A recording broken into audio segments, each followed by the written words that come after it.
Hello hi to అలాగే good evening అందరికీ. Welcome to సాహితీ కలెక్షన్. నిన్న మొన్న వీడియోస్ ఆడదని చూస్తున్నారు కదా, సో కొంచెం హెల్త్ ఇష్యూస్ వల్ల నేను చేయలేకపోయానండి, సారీ అండి.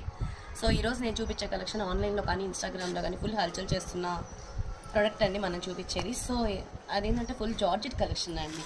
సో చూస్తున్నారు కదా, ప్రతి ఆన్లైన్లో కానీ ఒక్కొక్క రేట్ ఒక్కొక్క విధంగా ఉంది. సో మన దగ్గర వచ్చేసి గుడ్ క్వాలిటీ ఫస్ట్ ప్రోడక్ట్ ఉంటుందండి. అదనేది నేను ఒకసారి మెన్షన్ చేస్తాను. చూస్తున్నారు కదా, చూడంగానే గుర్తుపట్టేసి ఉంటారు ఈ కలెక్షన్ అనేది. దీనిలో ఆల్మోస్ట్ 8 కలర్స్ అయితే అవైలబుల్గా ఉన్నాయండి నా దగ్గర. Next colour black and white.